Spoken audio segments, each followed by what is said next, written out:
Estamos novamente no ar com o nosso podcast Visão 2030 e sempre uma gentileza do Grupo Catarinense de Rádios e sob os auspícios da Rádio Cidade em Dia 89.1 FM e com todos aqueles que nos acompanham pelo canal do YouTube Rádio Cidade em Dia e também pela Rádio FM Cidade em Dia 89.1 MHz. Agradecemos já antecipadamente à Rádio Cidade em Dia e também ao Grupo Catarinense de Rádios. E eu quero aqui fazer um agradecimento todo especial ao jornalista Denis Luciano, que foi quem fez o convite para eu fazer essa série de podcasts, né? A partir da nossa coordenação geral, né? Quando eu assumi a coordenação geral, então ele nos convidou. E aí, então, eu trago sempre algum signatário ou alguns signatários, né, para nós falarmos sobre a Agenda 2030 e os Objetivos de Desenvolvimento Sustentável da ONU. Né? Hoje eu tenho o prazer de ter aqui comigo duas figuras que estão sempre muito engajadas, principalmente com as questões ambientais, né? Tem aqui o meu amigo Zeca Virtuoso e tem aqui a minha amiga Michele. Então, ambos vão falar muito sobre as questões ambientais, né? Não foi por acaso que eu fiz o convite para os dois, né? O Zeca mais ligado nas questões de água, né? E a Michele uma visão mais de sustentabilidade de uma forma geral, né, Michele? É isso aí. Então, lembrando que todos nós, né, fazemos parte, nós que eu digo aqui, nós que estamos participando desse podcast, a Michele, o Zeca e eu, né, fazemos parte do Comitê ODS Criciúma, né, que somos vinculados ao Comitê Estadual do Movimento ODS e, por sua vez, ao Comitê Geral Nacional do Movimento ODS em nível de Brasil.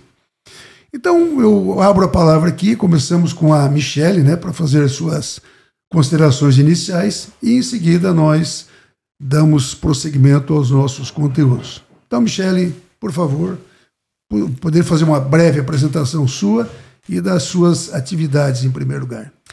Boa tarde a todos, ouvintes, e agradecer a Abel, né, a oportunidade de estar aqui, compartilhar um pouco dos trabalhos que a gente vem desenvolvendo na região, especialmente, né, alinhados com os Objetivos de Desenvolvimento Sustentável.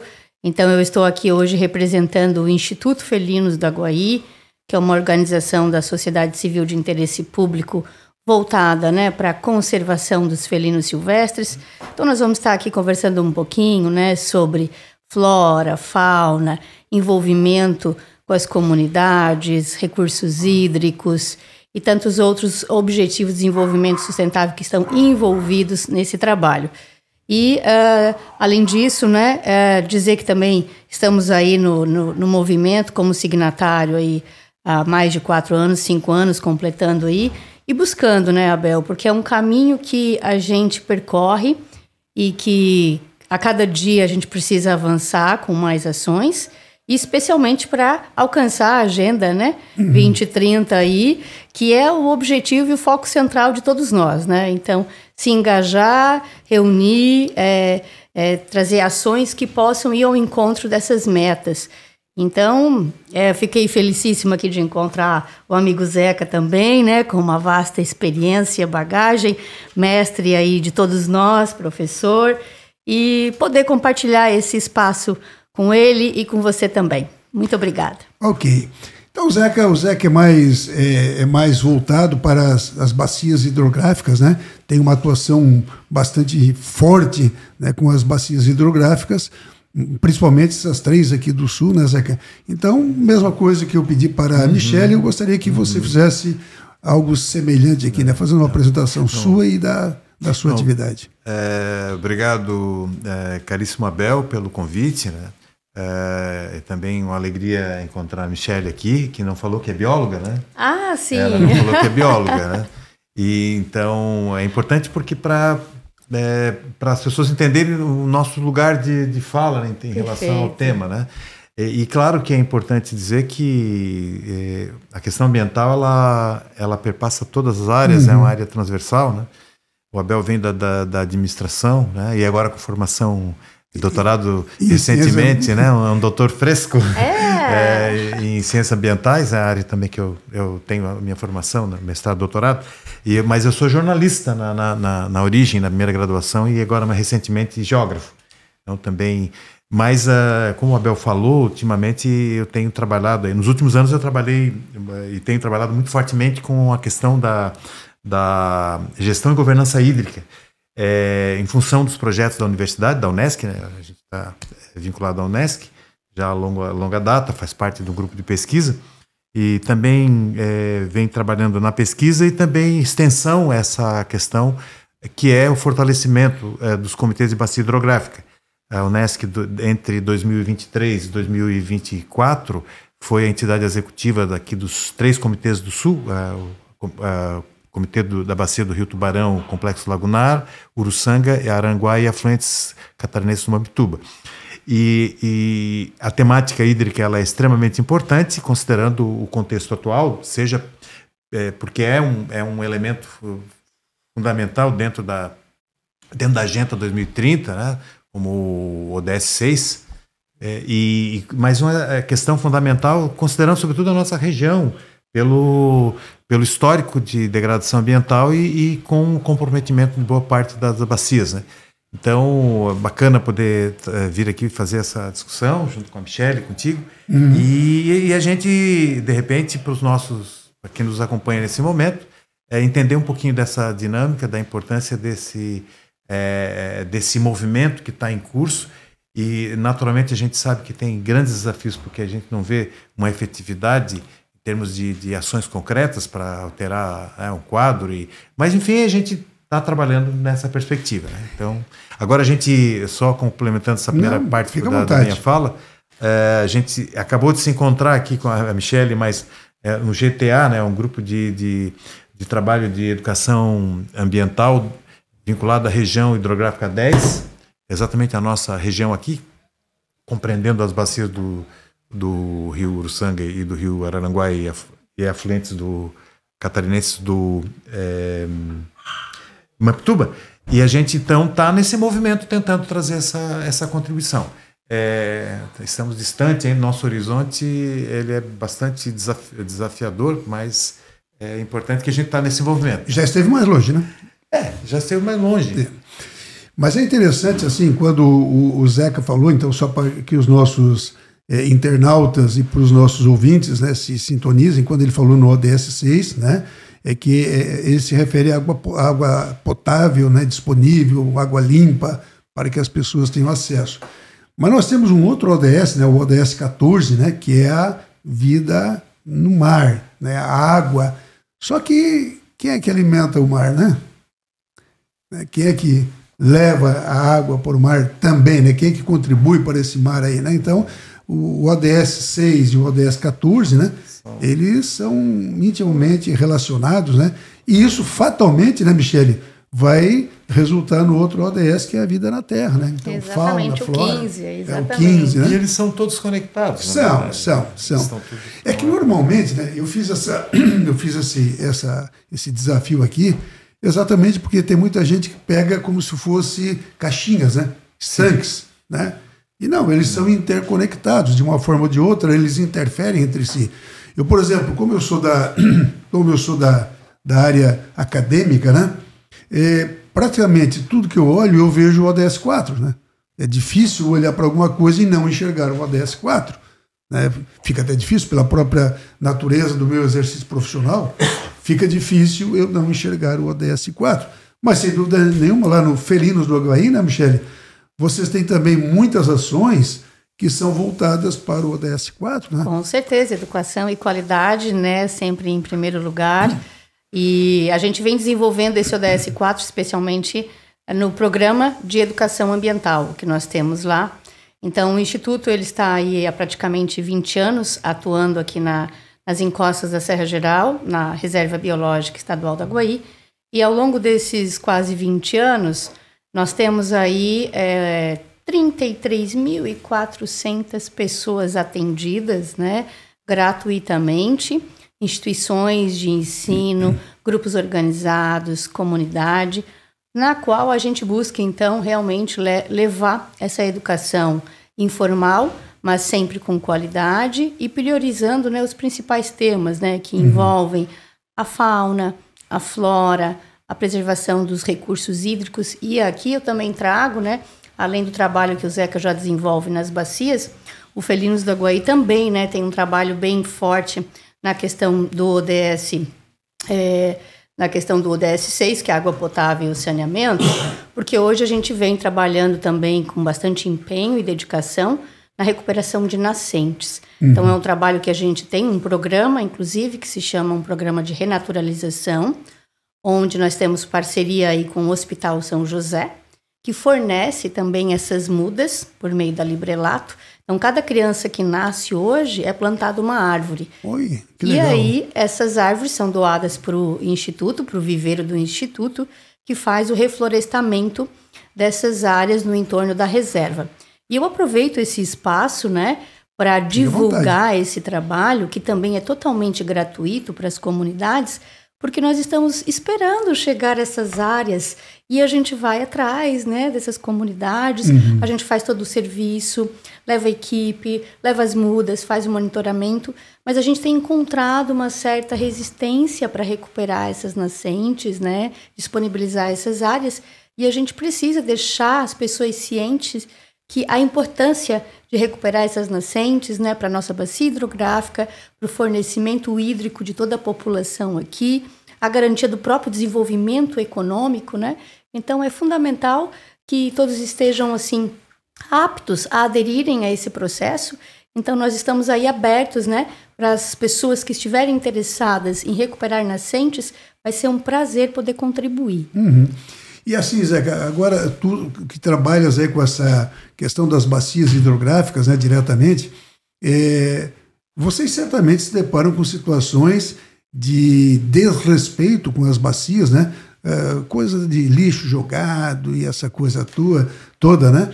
E que isso certamente é um dificultador para o trabalho de vocês, né? A questão que nós temos constatado, isso de um modo geral, a consciência ecológica, infelizmente, ela não está internalizada na nossa população na forma como deveria, considerando o fato de que a região carbonífera, por exemplo, onde a gente está inserido aqui, nosso locus de sobrevivência, de vivências de territórios que se constroem o tempo inteiro e se modificam, a gente não tem no nosso imaginário coletivo ainda a questão da gravidade da situação ambiental histórica, que jamais foi desenvolvida, jamais foi, digamos, resolvida, no sentido de que há uma ação civil pública, né, que estabelecida desde o início dos anos 2000,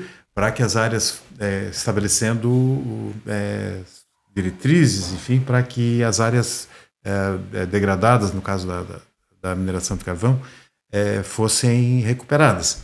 A gente não avançou no sentido de qualitativo do solo. Aí é um aspecto que, não havendo essa ação, nós trabalhamos com educação já há vários anos. Eu trabalho a questão ambiental desde o mestrado em 2002, quando eu fiz ciências ambientais. Desde ali, eu coincidiu com esse período com a atuação como professor na área ambiental e fazendo muitas palestras, muito envolvido com projetos de educação ambiental. A gente não conseguiu avançar no sentido de uma consciência, de uma sensibilização que pudesse contemplar um maior número da população. E, concomitantemente, nós não vimos também as intervenções que se faziam necessárias, que continuam extremamente necessárias, principalmente para a remediação. A questão hídrica não tem qualquer ação. E a questão de solo, houve aí algumas áreas, né, que a União recuperou, algumas empresas recuperaram. Na verdade, a gente não sabe o sentido dessa recuperação. Mas, então, vindo ao encontro do teu comentário sobre a questão da educação ambiental, quando a gente não conseguiu entender a realidade da nossa região no tocante à questão ambiental, as coisas que deveriam ser mudadas, né, isso denota o nível de consciência que a gente tem. Então, é muito recorrente que os rios estejam contaminados, né? Que nós tenhamos o lixo, né? Os resíduos sólidos dispersos em qualquer ambiente, inclusive... E de qualquer jeito, né? E aí a população também não tem uma consciência, e a população inclui gestores públicos, que eu não faço aqui crítica de cunho partidário, mas é a mentalidade, da nossa mentalidade cultural. Eu trabalho muito essa questão da cultura, sociedade e meio ambiente, temas que eu trabalho na graduação, e também trabalho eu sou professor de geografia, jovem professor de geografia, e trabalho muito também... Menino. Eu comecei há pouco tempo a dar aula, me formei agora em fevereiro, colegial. Então, a gente vê que não tem uma massa crítica para essa questão ambiental, que nós não internalizamos ainda a necessidade de termos uma cobertura de esgoto, de coleta e tratamento de esgoto que contemple a maior parte dos municípios. A propósito disso, fizemos em Tubarão um diagnóstico, a gente viu que de 22 municípios que estão inseridos na área de abrangência do comitê, apenas 8 fazem tratamento, e desses 8, 2 estão lá, Orleans e Braço do Norte, tem uma cobertura quase na excelência. E os demais, os 6 estão ali começando. Então, veja, e tudo isso tem um desdobramento no rio.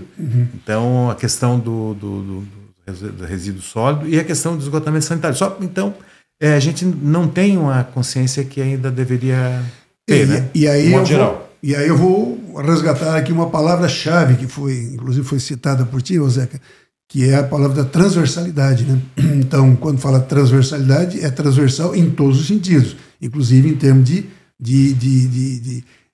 níveis de gestão, né? Gestão pública, federal, estadual, municipal, né? A sociedade, seja ela organizada ou não, a sociedade civil, nós, pessoas físicas, né? As instituições de ensino e assim por diante. Ou seja, né? Quando se fala na questão ambiental, né, Michele, não pode ficar ninguém de fora. Assim como o mote do movimento, né? Do movimento pela Agenda 2030, né? Que é não deixar ninguém para trás, assim também o apelo para as questões ambientais é que ninguém fique de fora, né, disso aí. Ô Michele, mas eu gostaria sim que tu desse uma explicação, porque eu acredito que muita gente não tem muito firme, pelo fato de ser bióloga principalmente, né, mas com o teu conhecimento gerado aí a partir do teu envolvimento com felinos do Aguaí,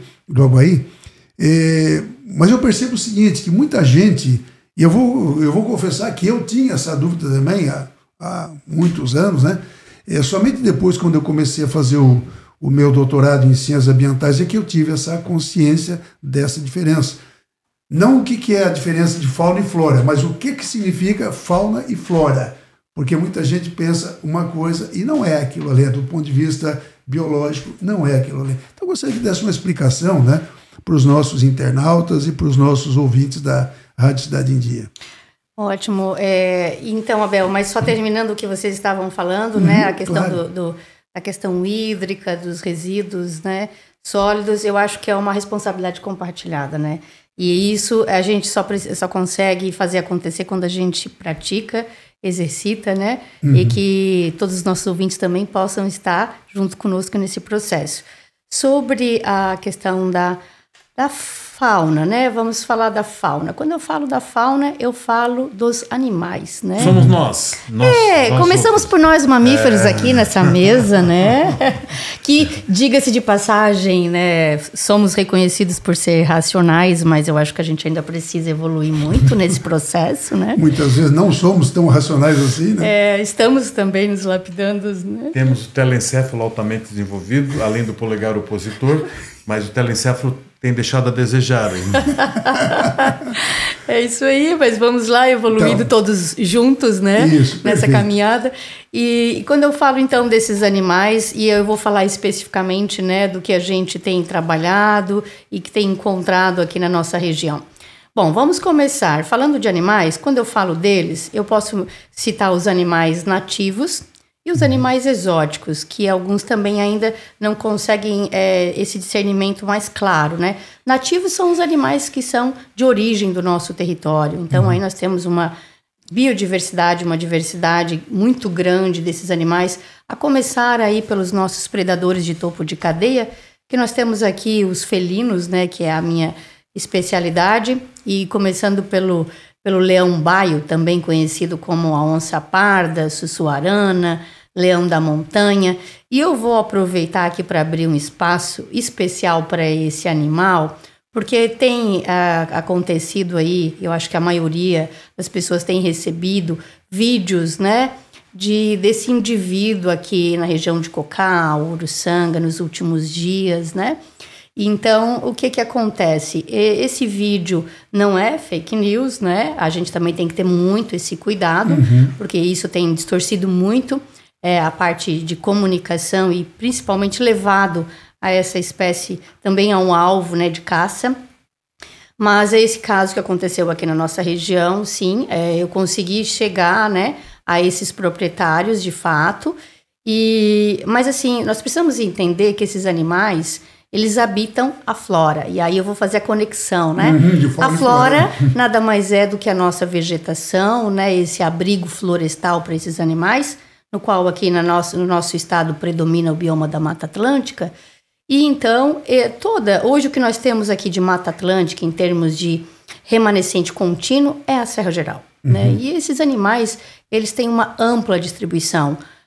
A onça parda, eu prefiro chamar de leão-baio, que é o popular aqui na nossa região. O leão-baio, ele ocorre, né, desde o oeste do Canadá até o extremo sul do continente sul-americano. Então, ele possui uma ampla distribuição. São animais, né, que estão sempre em busca de territórios, e a fêmea normalmente são animais solitários, e a fêmea é que fica com o cuidado parental, e após 2 anos, normalmente essa fêmea, esse filhote, tem que buscar esse território, então, esse novo território.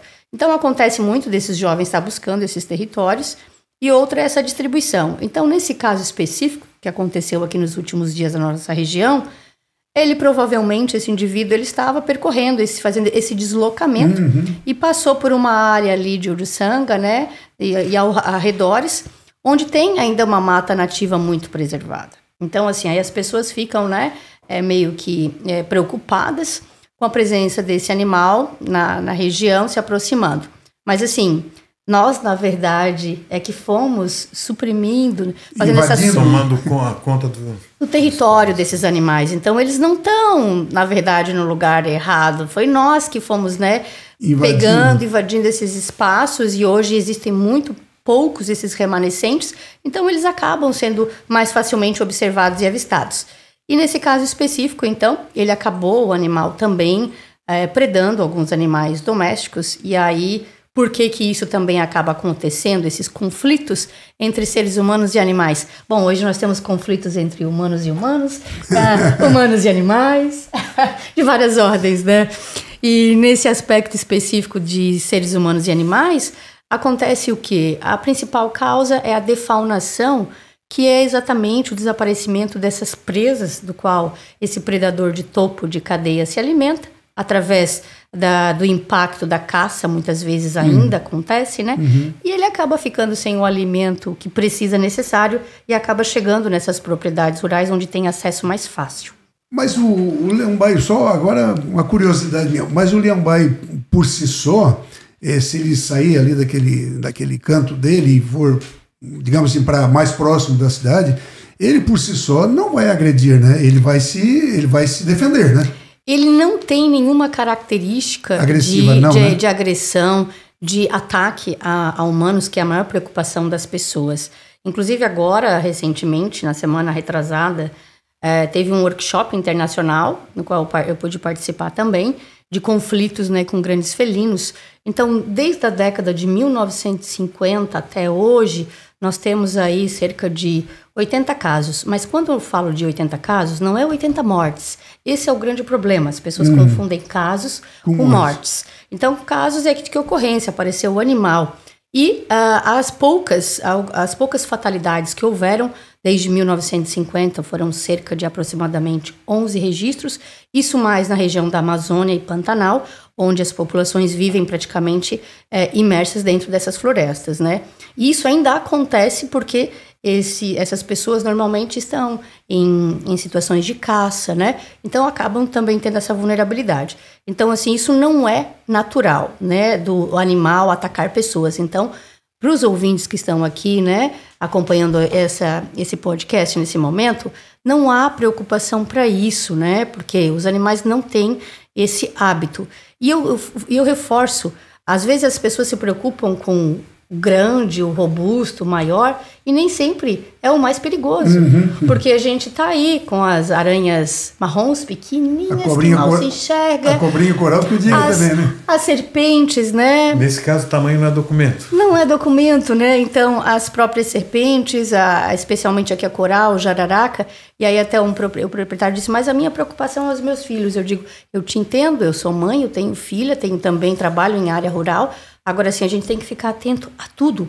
E não é só a essa espécie específica, né? Então, eu volto a trazer aqui a importância de preservar essas espécies, né? Animais que correspondem à fauna silvestre, nativa, e que tem uma importância grandiosa nesse equilíbrio dos ecossistemas. É como um guarda-chuva, né? Que nos protege. Essa espécie também, no topo da cadeia alimentar, ela tem esse papel de controlar os animais das cadeias subsequentes, né? E por isso, mantendo a saúde ecológica desses ambientes. Não foi, só complementando, claro. Não foi por acaso que nós passamos a ter legislação mais rigorosa em relação à preservação desses animais. Eles são fundamentais para o equilíbrio ecológico, né? Os serviços ecossistêmicos, e um dos papéis que muita gente não entende e às vezes pensa que mas eu só era um passarinho. Na verdade, esses animais silvestres têm um papel, né, na dispersão de sementes. Eles têm um papel importante que eles têm uma relação direta com a restauração ecológica natural. Ou seja, são as soluções que a natureza oferece a partir dessa interação entre as espécies, né, e o ambiente. Então, até cito um exemplo, a ausência deles numa mata significa que a mata perde vida. O caso do Parque Ecológico lá de Maracajá, a gente fez um estudo lá na época do doutorado, já faz uns 6, 7 anos, e foi interessante entender que a questão da supressão de vegetação, ela está diretamente ligada com a presença dos bichos, né? E naquela área, que é um parque ecológico, tem até macacos, né? A Michelle pode me completar aqui, complementar, e tem muito pouco animal presente. Pássaros quase não se ouve, né? Não sei se houve alguma alteração, mas era um fragmento de mata condenado. E aí, consequentemente, a diversidade florística é limitadíssima, assim, poucas espécies, e que vai, digamos, minando, vai fazendo aquilo adoecer. Então é um pedaço de mata, um fragmento, uma cobertura que está condenada. E aí a interação com os animais é fundamental. Por isso que a preservação do trabalho, né, que a Michelle desenvolve é extremamente importante, por conta de sensibilizar as pessoas dessas interações, porque a gente não tem noção dessa interação fauna-flora, o quanto ela é simbiótica, o quanto ela se complementa e o quanto ela é fundamental para a qualidade do ambiente.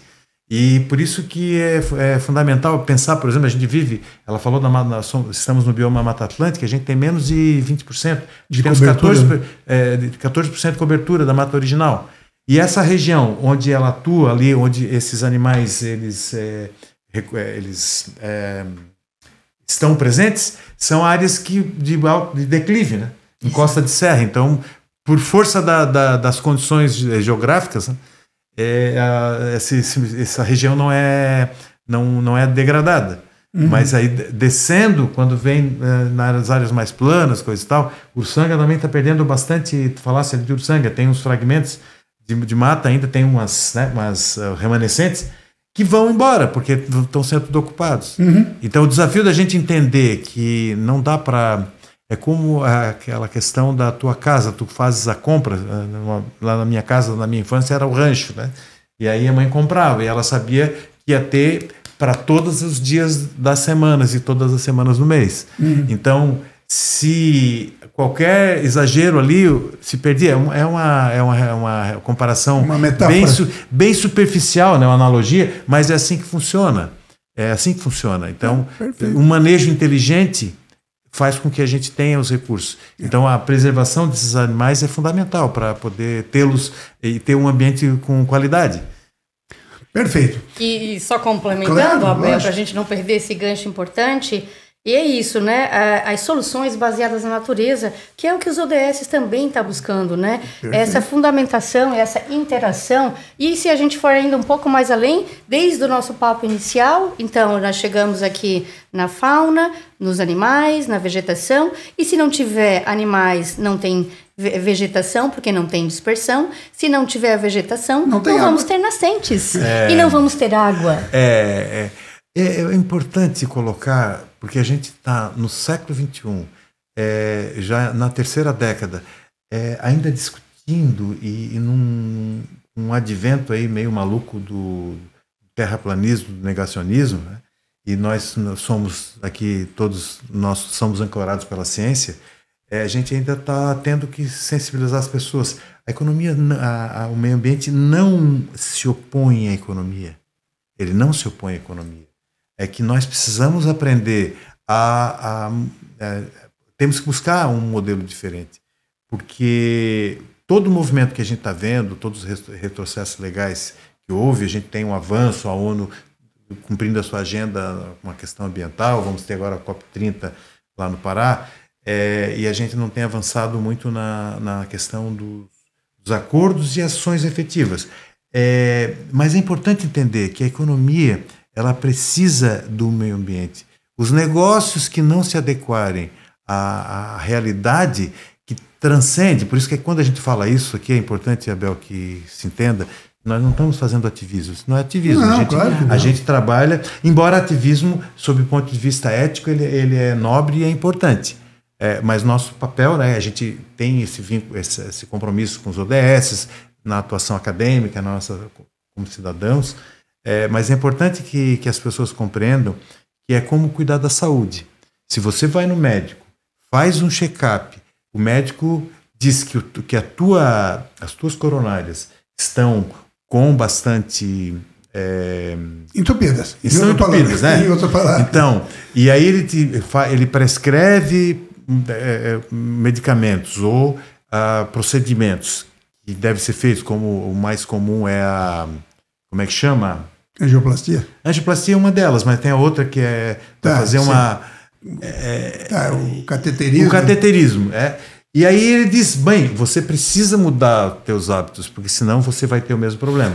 Então essa analogia é perfeita. E assim, e só para nós encerrarmos esse primeiro bloco, pegando aqui no ar, foi falado tanto pela Michele quanto pelo Zeca, né, sobre recursos, mas há 38 anos, né, quando teve aquela Assembleia Geral da ONU, quando foi pela primeira vez, né, falado em desenvolvimento sustentável pela Brundtland, né, Gro Brundtland,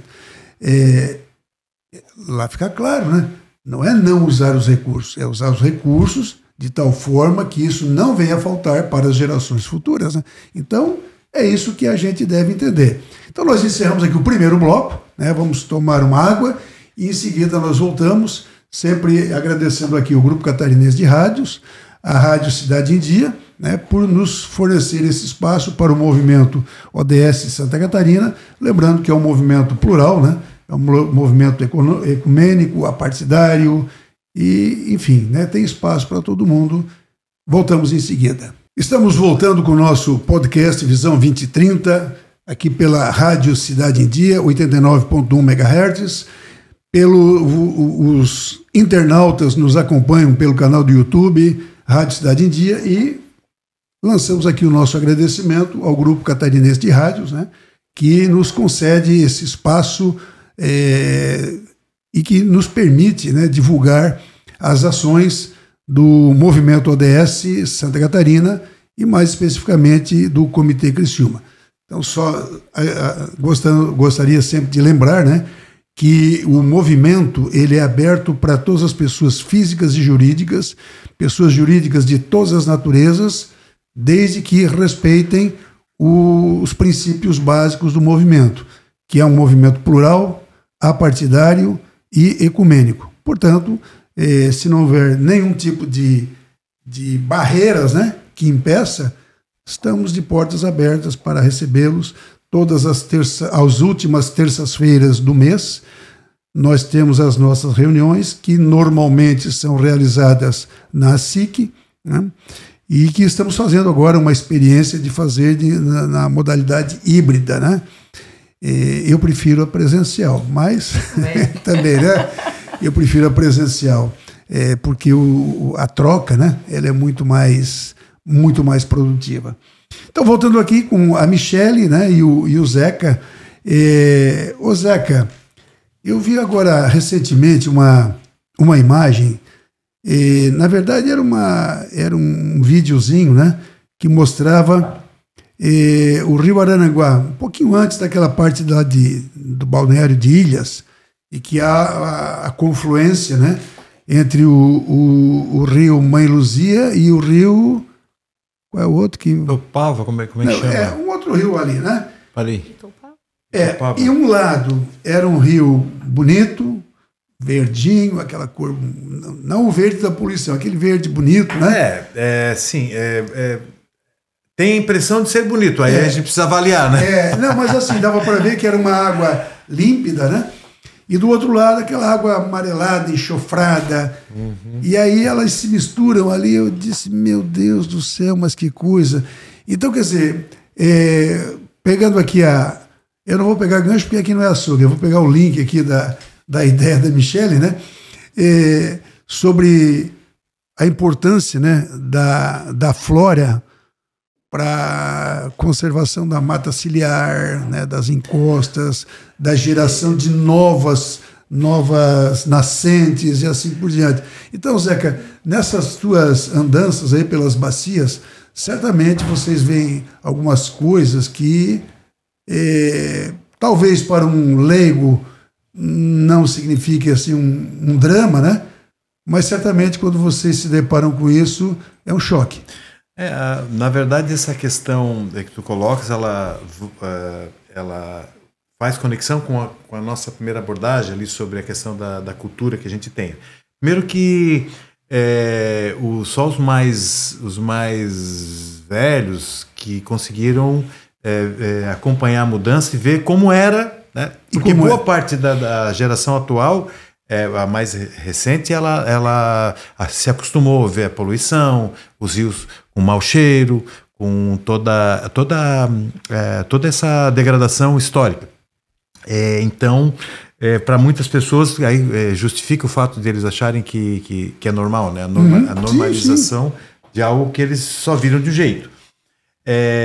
Essa questão é fundamental e a gente sabe que as três bacias, os rios principais, eles têm muitos problemas em decorrência exatamente da falta de preservação da mata ciliar. Historicamente foi retirada, né? Foi subtraída, vamos falar assim, por conta das atividades várias e de um modo significativo a questão da agricultura e a tendência de se ocupar toda a extensão da área, né, agricultável, incluindo a área, a planície de inundação, que é a margem de rio. E, historicamente, a dinâmica hídrica, ela coloca algumas partes do rio que são fundamentais para esse processo. E as margens, por isso que tem a questão da legislação, que se estabelece um distanciamento, porque são áreas que vão, em algum momento, ser ocupadas pela água. Uhum. Então, não é novidade quando um rio transborda, e a área adjacente, ela é a área que vai receber essa água. Então, por isso que, historicamente, tem-se essa cultura. Infelizmente, está se aprendendo com a dor essa questão. Só se aprende pela dor ou pelo amor, né? Infelizmente, tu falaste das andanças. Nós tivemos numa abordagem bastante intensa ali na bacia do Mapituba, no lado catarinense. Estivemos nos municípios de São João do Sul e Praia Grande. E Passo de Torres também. E nós estávamos trabalhando dentro do Profor Águas Unesco, que era o programa de fortalecimento dos comitês, a ideia, a proposta de os municípios criarem uma política hídrica local. Dentro dessa política, uma das questões fundamentais seria a restauração ecológica dos pontos estratégicos do município, com ênfase principalmente na mata ciliar. Pois em São João do Sul, o ano passado, quando deu aquela tragédia no Rio Grande do Sul, não tivemos aqui do nosso lado catarinense vítimas, mas nós tivemos um estrago enorme em áreas agricultáveis que, em decorrência da vazão do rio Mapituba, teve áreas que se perderam, coisas de 3 hectares de área agricultável. São João do Sul é bem plano. Área agricultável que o rio levou, deixou só pedra, ele levou o solo. Então, a mata ciliar, nesse sentido, ela é fundamental para diminuir esse impacto. E, naturalmente, com o entendimento dos agricultores de que eles têm muito a perder, querendo ocupar toda a área toda a sua propriedade para o plantio, não observando esse aspecto da dinâmica do rio. Então, a mata ciliar é fundamental para que essa atividade possa transcorrer ao longo do tempo e de um manejo inteligente. Então, é preciso ter essa consciência que o rio só ameaça quando há uma alteração no seu leito. E ali, extração de seixo e toda uma combinação de fatores, a situação é essa. Então, essa combinação é fundamental para que haja esse equilíbrio, né? A harmonia, né? E aí custa caro, Abel. Custa caro. Por isso que eu falei que... e até fui resgatar aqui o nome do pai da bioeconomia, o Nicolas Georgescu-Huygens, que foi um matemático e economista romeno. Tinha que ser matemático, Ele né? viveu no século XX, né? E ele já colocava para a academia e já problematizava essa questão de que o limite da questão do progresso, do desenvolvimento, não é um limite ideológico de porque eu abraço a árvore por causa da energia, embora isso tudo faça muito sentido. A gente sabe disso. A ciência já nos dá essa condição de entender. A história do pó nos viemos, ao pó voltaremos, é uma verdade teológica e científica, porque somos carbono e a gente vira cinza. Mas essa questão que ele chamava, o limite do progresso contínuo e ilimitado está na segunda lei da termodinâmica, que é a lei da entropia. Se você gera uma situação de caos num determinado estágio, você não tem mais como voltar atrás. Não volta. E mais ou menos o que a gente chegou agora na questão do planeta, com mudanças climáticas. Então, o Georgescu, o Nicolas, ele nos ajuda a entender isso. E ele fez lá modelos matemáticos e tudo, para mostrar, usando a segunda lei da termodinâmica, né, que o limite não é uma questão ideológica. Então, por isso que, como eu falava da analogia do corpo, se a gente não vai lá desobstruir as artérias e voltar com o mesmo estilo de vida, o nosso tempo de sobrevivência ele vai ser reduzido. Vai reduzir bastante. Então, os negócios do século XXI que persistirem contra essa verdade científica, eles correm o risco de desaparecerem. Então, a analogia com a nossa saúde e com a nossa sobrevivência, ela é perfeita. Então, só finalizando ali a questão do rio, é fundamental que a gente tenha essa consciência e plantar árvores. As pessoas têm preocupação se planta árvore, depois, se eu quiser... E eles não sabem que o efeito danoso do não cuidar, não recuperar, é muito maior. E aí, Zeca, só um pouquinho. Não, claro. Só para não perder também essa linha. E aí quando a gente fala, né? Porque o que está acontecendo? A gente está extraindo demais do que a Terra pode nos dar e a gente não está fazendo essa regeneração, que é essa cura da Terra. E eu acho que um caminho hoje para esse cenário de desenvolvimento, que hoje a gente trabalha no desenvolvimento linear, da economia linear, é justamente entrar dentro da economia circular. A economia circular, eu acho que vai ser esse caminho para amenizar e minimizar um pouco desses impactos, né, que a gente possa trazer nessa economia circular. Porque nessa economia circular a gente traz os Objetivos de Desenvolvimento Sustentável, a gente traz, a gente preserva os recursos naturais, a gente mantém a qualidade de vida e a gente consegue conciliar o desenvolvimento. Ainda com limitações que possam ocorrer, mas a gente consegue administrar, né? Não tão drástico. Agora a gente está... E sobre essa questão de novos modelos de negócio, né? E não são empresas recentes, não. O que eu vou falar agora. No Brasil, nós temos o CEBDS, que é o Conselho Empresarial Brasileiro de Desenvolvimento Sustentável. Pessoal, não é só empresinha startup, não.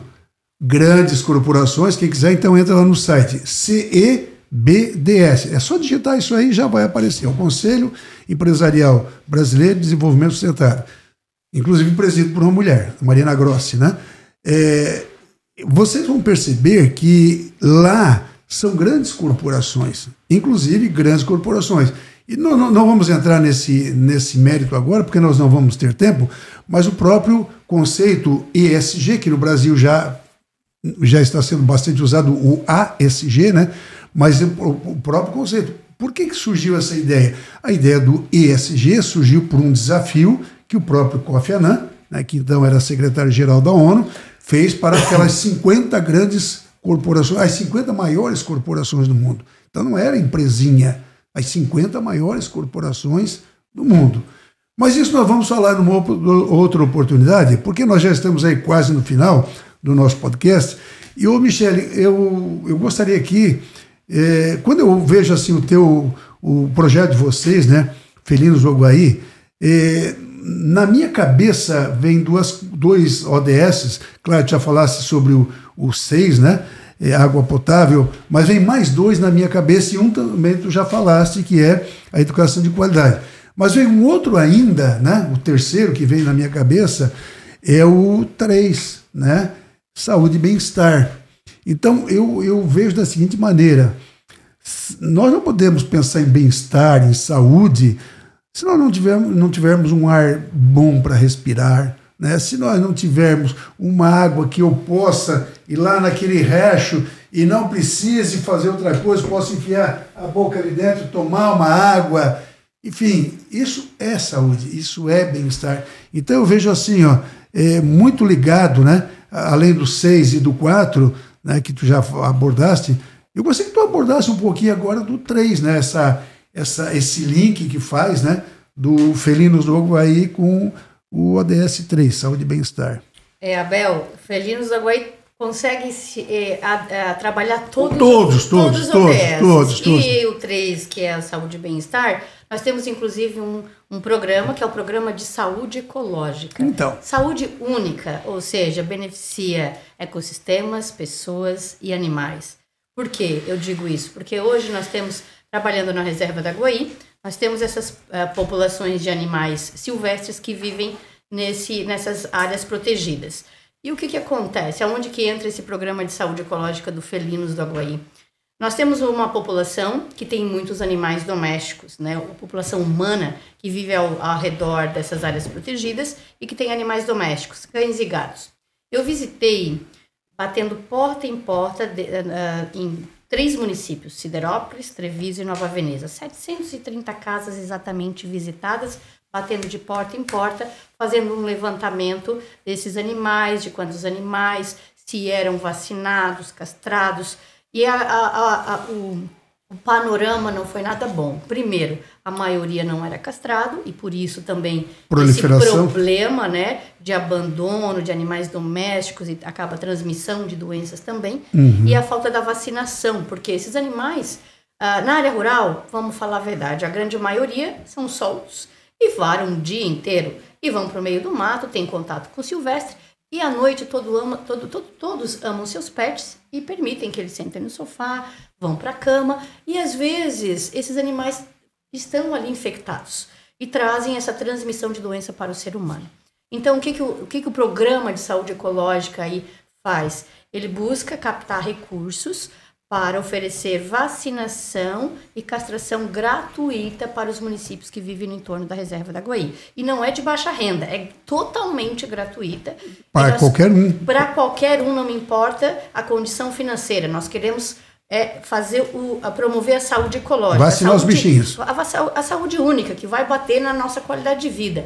E aí a gente consegue recursos com entidades internacionais, uma delas é o Tiger Cats Conservation Initiative. Aqui volto a falar que o Instituto Felinos do Guaí também trabalha muito o ODS 17, implementação de parcerias. Né? Não sobreviveríamos ao longo desses anos sem o ODS 17, sem aplicá-lo. Então, a maioria das nossas ações e programas hoje sobrevivem em função dessas parcerias. E o que acontece, então, é isso. E só para te ver a questão que o Zeca também falou, né, há um momento atrás, a conscientização, né, da parte de cultura que ainda nós precisamos avançar bastante.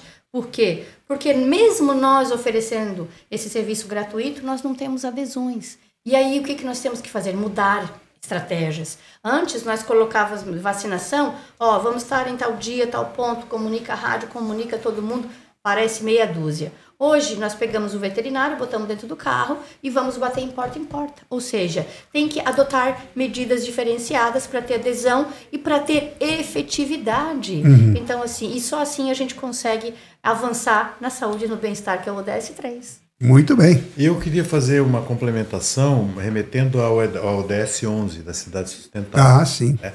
Que, na verdade, a questão da cobertura vegetal ela está associada à saúde, qualidade de vida por N aspectos. E, de modo especial, eu quero me reportar a situação de um fragmento importante que a gente tem aqui no Morro do Céu e que, se eu puder, eu já estou tentando fazer um movimento nesse sentido, já com as ideias, daqui a pouco buscar parcerias, para tentar reverter o que aconteceu ali. Não sei se vai ser possível, mas é um sonho. Porque a gente tem uma área de cobertura, um fragmento ainda que acabou se regenerando ao longo dos anos, e era uma unidade de conservação que cuja lei de criação foi revogada. E era uma área de quase 100 hectares. Então ela tem um impacto importantíssimo, seja para os serviços ecossistêmicos, que é a questão de se funcionar como uma esponja quando tem chuvas intensas na cidade de Criciúma, e a gente sabe que elas devem voltar em algum momento. Uhum. Agora está tudo certo e o canal auxiliar não está sendo provado, mas daqui a pouco volta. Então você tem uma retenção de água considerável. Você tem uma contribuição na regulação do microclima, porque você tem a cidade de Criciúma, centro, com asfalto e concreto, intensamente, e aí você tem uma condição de diminuir o impacto dessa condição física, né? Uhum. Então, porque as ilhas de calor vão estar cada vez mais presentes, por conta dessa questão da alteração do clima. Climática. Então, a questão da qualidade de vida, do ar, que aquilo ajuda a filtrar o ar, ajuda. Fora a fauna e flora ali, né? E a também as nascentes, né? E as nascentes ali. Tem do Rio Criciúma, acho que tem alguma coisa, e tem do Rio Linha Anta.